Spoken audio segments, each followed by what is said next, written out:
আসসালামু আলাইকুম বন্ধুরা, আজ আমি রান্না করব চিংড়ি মাছ দিয়ে জালি কুমড়া।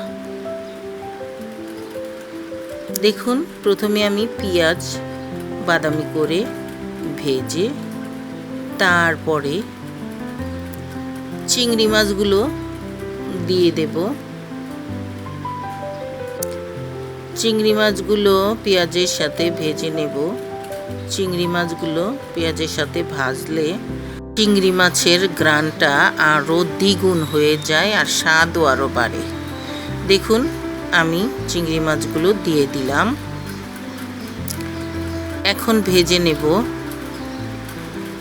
আসলে চিংড়ি মাছ আলাদা একটা মজা, কারণ সব মাছেরই কিছু না কিছু কাঁটা থাকে, কিন্তু চিংড়ি মাছের থাকে না। ছোট বড় বুড়ো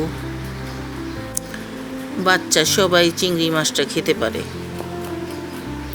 সবাই পছন্দও করে, তাই চিংড়ি মাছের কোনো তুলনা হয় না। দেখুন, আমি একটু আদা রসুন দিয়ে দিলাম।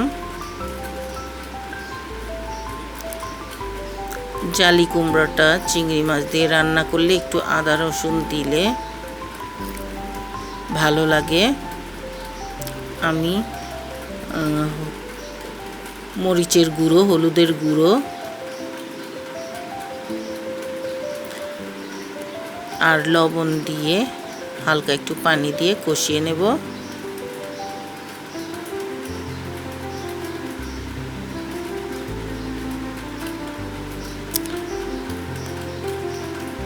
কষানো হয়ে গেলে আমি কুমড়োগুলো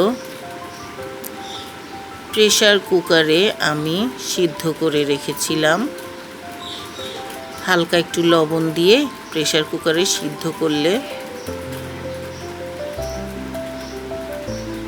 আমার এলপি গ্যাস, তাই আমি বেশিরভাগই এভাবে রান্না করি। এখন আমি সিদ্ধ করা জালি কুমড়োগুলো ঢেলে দেব।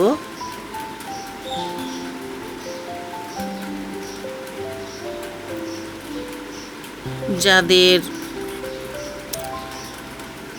সিলিন্ডার গ্যাস, তারা এভাবে রান্না করতে পারেন, সময় বাঁচবে, গ্যাসও অপচয় হবে না। দেখুন, আমার রান্না হয়ে গেছে।